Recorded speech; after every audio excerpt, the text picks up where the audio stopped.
Comrade Rosa and Salatine. Comrade Rosa going home the better, and Comrade Rosa beat Welcome Salatine. to this week's edition of the Final Gallop. It is episode 284 and proudly supported by the Brisbane Airport Hotels Group. This week we're going to preview our runners for Saturday's meeting at Eagle Farm. Morning, Tony. Firstly, congratulations yesterday after we celebrated the stable's 100th Metropolitan winner for the season when Typhoon Tavi led the field home to trifecta the last. Yeah, thanks Claire. Yeah, it was a terrific feat. Always try and get to the 100. Yes. And it's not always easy to do. So to do it with a few months spare, which is great, and hopefully we can kick on and who knows, maybe get close to last year's tally, 142. But at this point in time, we're just happy with a really good day at the races yesterday. The Winter Carnival's just on our doorstep. You can tell that as we get into the preview for this meeting. You see a few of the carnival horses stepping out this week, and a little bit of a carnival feel with a couple of listed races on Saturday. So it's a good time to have the stable in good form. Absolutely it is. Okay, now it is time for our yearling spotlight segment, and this week we are going to look at the Harry Angel TNC filly that we got at the English Classic sale for $170,000 in conjunction with Top Line Thoroughbreds and Neil Jenkinson Bloodstock. She's a really nice athletic filly that's already pleased us with the way she's handled her breaking in so far. Yeah, lovely filly, beautiful, big, strong filly this was. Yeah, it's been awesome to partner up with Top Line and Neil Jenkinson here, who does a good job himself, Neil. And this filly is a beautiful filly. The minute we saw her at the sale, she's a lovely, big, strong girl. She carries herself well. She handled the whole sales experience really well down at Classic. And they were really keen to get her, and we were really keen to get involved with her. It didn't surprise me she broke in so well. Because being such a big, strong girl that had that lovely, relaxed demeanour about her at the sales, I just anticipated seeing her under saddle and just handling the process well. And it reminded me of a filly that you think would get to the races at 2 and continue to train on, similar to what we're seeing from the Harry Angels that we're seeing out there racing now. Okay, and he, as you mentioned, Harry Angel's doing an exceptional job. He's at the top of the second season sire table. That's a tongue twister. Already having sired multiple stakes winners, including the Group 1 winner Tom Kitten. Yeah, no, he's doing a good job at stud, Harry. That's for sure and certain. And if this filly's anything to go by, she won't be the last of the Harrys you see come through our stable, that's for sure. No, and her damn TNC is a half to a multiple stakes winner, and there's plenty of black type on her page, especially in that 1200 metre to mile range. Is that what you see for this filly? Absolutely, yeah. I've seen her as like a 6 furlong filly that could hopefully stretch out. She got the strength easily to get out towards the mile where you see him.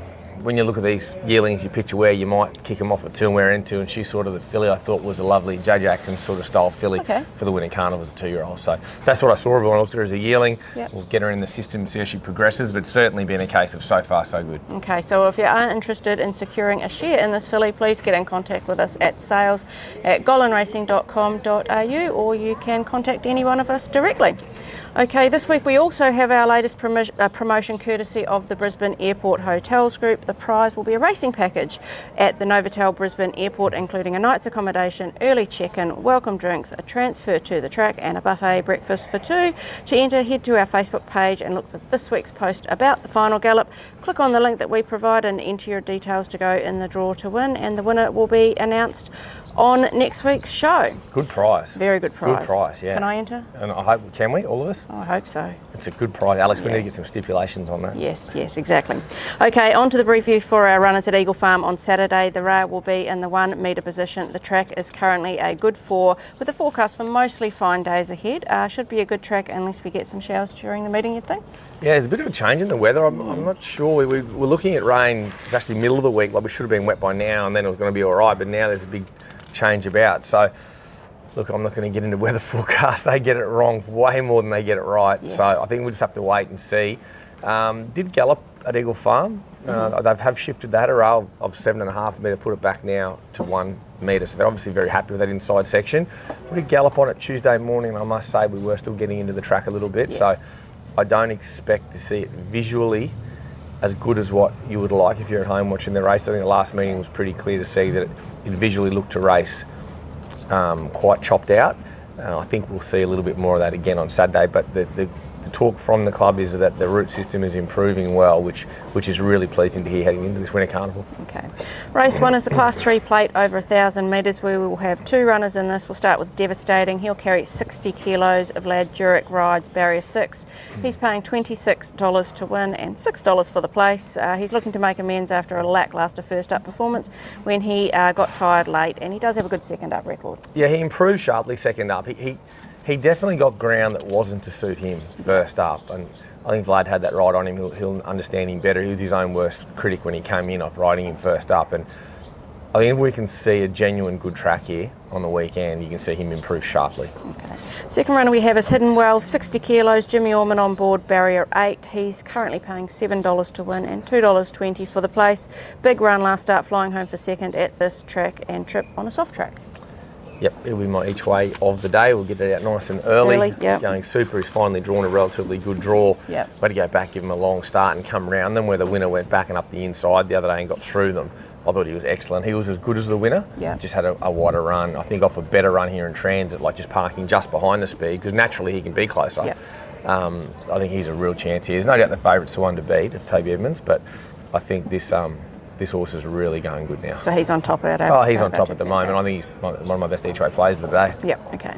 We'll go down to race 4 now, which is the benchmark 85 handicap over the 1600 metres. 5th position will run, 57.5 kilos with Vlad Jurek on board, barrier 2. He's currently paying $19 to win and $4.80 for the place. He's been disappointing his first 2 runs as preparation.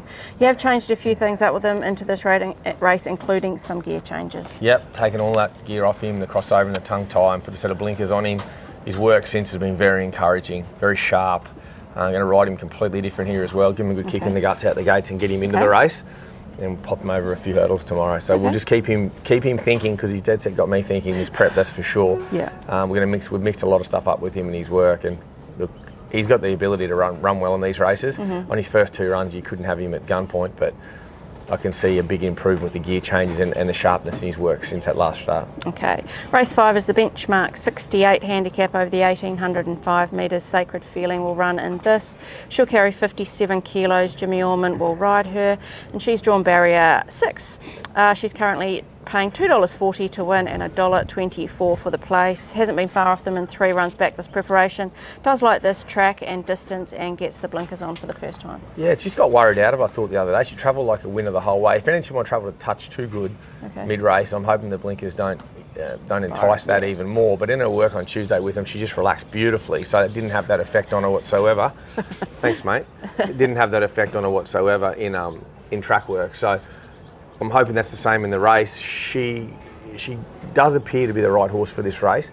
We won't change too much about our tactics with her. We'll just ride her, where she's nice and quiet, sort of midfield, maybe just worse than midfield. I want to see her really attack the line, because she was all there to win the other day until that horse got up outside of her, and she really got worried out of it. I'm hoping with the blinkers on we keep her nice and focused, and she can just dash and get the job done, because she is a quality mare. She is. And she'll be too good for this lot if it does what I expect. Okay, we'll move down to race 6 now, which is the Class 6 plate over the 1400 metres. We will have 2 runners in this.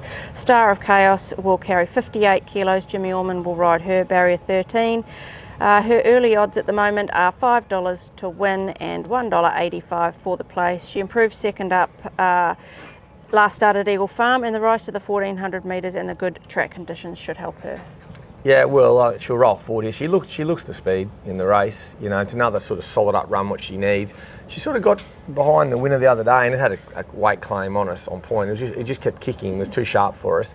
I think that run just improved her into this. I think third up, she's a big girl.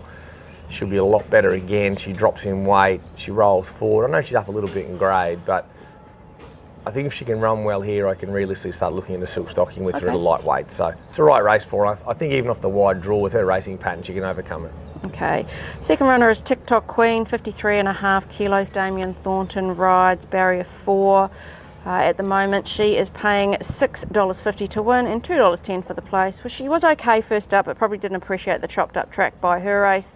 Did win the Gateway 2 seasons ago at this track and distance. She just wants good ground. I thought her run was brilliant. Just want to see her go in the gates to everything right before the race. If she does that, big improver here. I've seen a huge uptake in her track work since then, the way she's improved. So I think she's the one for me. I really like her. I know she's the longer of the 2 price point at this point. But if we get good ground, I'd lean her way. I think she's a smart mare. Yes. She's improved sharply. Okay. Race 7 is the benchmark 88 handicap over 1200 metres. Another race we'll have 2 runners in. Mullane will be the first one. We'll talk about 55.5 kilos. Jimmy Orman rides, barrier 10. He is paying $4 to win and $1.65 for the place. He went oh so close to another one last start at this track and trip, and if he can bring that form again into this race, he'll be right in the finish. Yeah, absolutely. Track conditions don't bother him. Wet, dry. He was good the other day. He had to just probably improve up in the wrong part of the track. Yeah. Probably all that got him beat. And I just love the way he flattened out and he really had a go the other day, and that thing just got the bob in on him out wide. But it was only just where they were on the track, I'm sure. He'll just be ridden back quite even off an awkward draw here to mind his business and chime in late. He'll be competitive in this race. Okay. Second runner we have in the race is Rock Ribbed. He'll carry 51 kilos with Talia Fenland's 3 kilo claim. Rock Ribbed's drawn barrier 8. He's paying $4.60 to win and $1.80 for the place. It was a great first start run in the same race as Mullane, leading and only going down by half a length. Does drop significantly in weight by 5 kilos with Talia's claim. That was the idea, you know, just get him right down in the weight. He's a nice rolled forward horse. Whether he leads or he sits top 3, it doesn't really matter. He'll race 4 to the speed and he'll give a really good kick. He's a big improver. He was a long time off the scene into that first up run. He's improved significantly. Ground doesn't worry him. His racing pattern, I think, favours him with the tempo of this race. I think he'll be very hard to beat. How are you going to split things? Well, look, it'll just depend on how the race is run. But there's not. You saw the other day, there wasn't a lot between them. No. I suggest with the pulling weights and the way he's improved, maybe Rock Rib with his racing pattern, maybe. Okay. We'll go to race 8 now, which is the Listed Ascot Quality Handicap over 1,000 metres. We have 3 runners. Zarastro will start with 58 kilos. Jimmy Orman rides barrier 9. He's paying $3.30 to win and $1.50 for the place.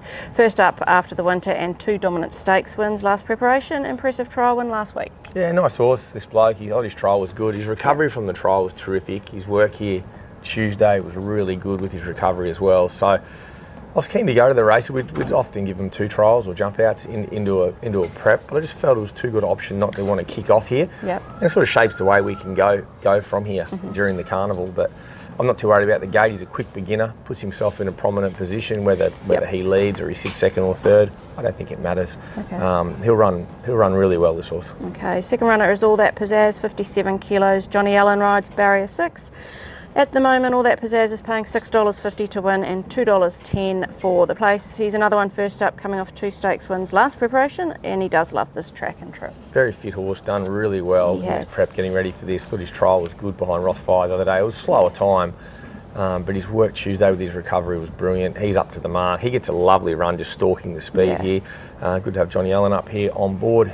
Very accomplished rider, and I'm sure he'll ride him well. So I think he maps really well. This horse, I know he's drawn just a smidgen sticky, but he's got a good record, Eagle Farm, good record of the 1,000 here at this track as well. Can certainly see him being a giant killer, which he's been so many times. Yes, he has. Tough little horse. Third runner we have is Nettuno, who was the attention seeker just before. 55.5 kilos. Vlad Jurek rides barrier 8. He's paying $9 to win and $2.50 for the place.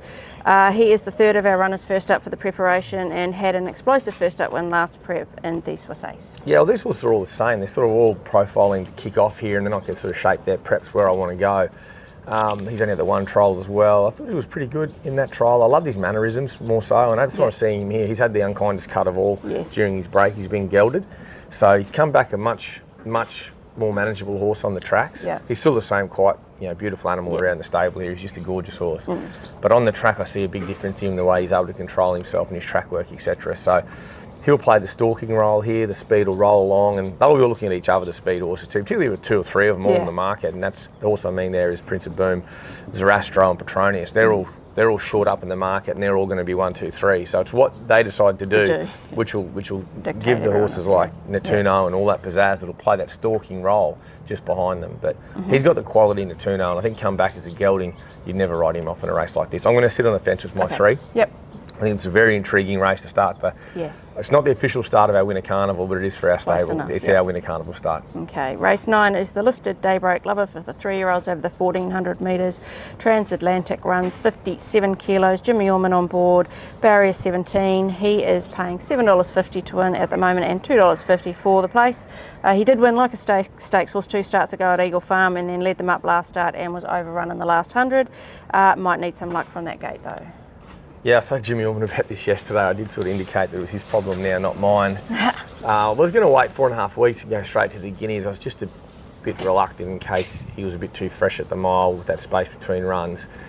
I got all day to see how we play this race from that barrier. He's going very well. His work Tuesday was great. He's a really nice horse. And my whole target this time has been to get him to the Queensland Guineas. I was bitterly disappointed with that midweek the other day. Yeah. Not so much with the horse's effort, but the other effort involved.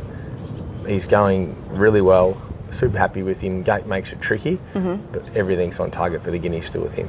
Okay.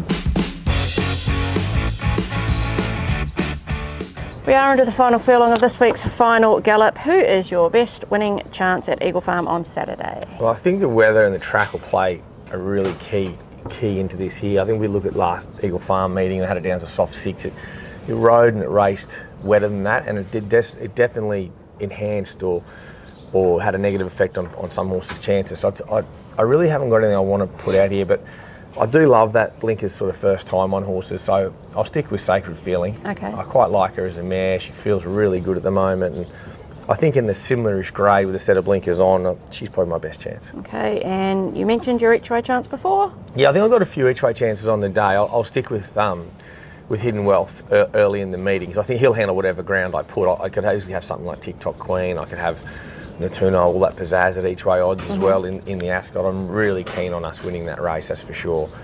And even Transatlantic 750 each way in the last. But I just think the track will tell its tale, you know. Like if we get good ground, TikTok will definitely be running top 3. But if we get that really soft 6, that chopping out track, it'll just decrease her chances, and it'll increase Star of Chaos's chances in the race. So the track conditions is just a little bit on edge with this track on Saturday. Okay, and your best at the provincials over the next couple of days?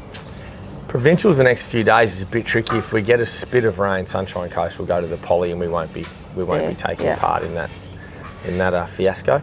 So I'll leave the provincials alone. Okay, fair enough. Your best track worker this week? Track worker this week, Skirt the Law. Skirt the Law? She's flying Skirt the Law. She looked Can't really wait good, to see her resume in the Mick Dittman next week, so I'm not going to give you a lead into any of our Saturday runners at track work. But what I will do is give you a quick lead into Skirt the Law for next Saturday. Okay, and your performance from the stable for the week? I just think the whole stable in general. I'll give everyone a tick here. Just a great team effort. Punch out 5. It's the first time we've ever done 5 in a metro meeting, so that was something we were pretty proud of yesterday. And just to get to the 100 winners, it's always a good achievement for the yard here in Queensland. Absolutely. We're the first stable to have ever done it. We've done it now multiple times. So hats off to all the team. For me, I'm just a dude who gets to stand there and say thank you, but it's a big, massive team effort, Claire, as you know. Absolutely, it is. Okay, now it is time for Cav's Corner, which is supported by the Brisbane Airport Hotels Group. No success for either of Cav's legs last week in his multi, and let's look what he's got for us this week. Welcome to Cav's Corner for this week. Before I give you my multi, I just give a big thank you to the staff and the team. Great effort yesterday, 5 winners. Well done, guys. Righto, we'll go to the All Up Eagle Farm on Saturday. We'll go TikTok Queen, a win. Into Sacred Feeling, a win. Good punting, guys. So he's gone Sacred Feeling, a win, into TikTok Queen, a win, sticking with his girls again. Yeah, I don't blame him. I think they're good bets. I just would love to see good ground. Yeah. If we like our Sacred Feeling too, she gives me the feel. I know she's by Sacred Falls, and she should love a wet track. I just don't think she loves letting down on the wet. I think she's so much better on good ground. So I do feel that both the mares he's got here, if we get a genuine good track here at Eagle Farm, their chances are highly enhanced, and I could easily see both horses winning. Okay. Well, good luck at Eagle Farm on Saturday. A big day for the stable with runners right from the first to the last race. Yep, absolutely. I can't wait. It's got a real carnival feel. The 2 days of the championships are now over in Sydney, and I say that a lot. Once that finishes, we're right into Brisbane. I know there's a Group 1 still down there this week at Randwick, but you're getting a bit of a carnival feel here now, and we know it's not far away. Absolutely. Best of luck to everyone over the weekend.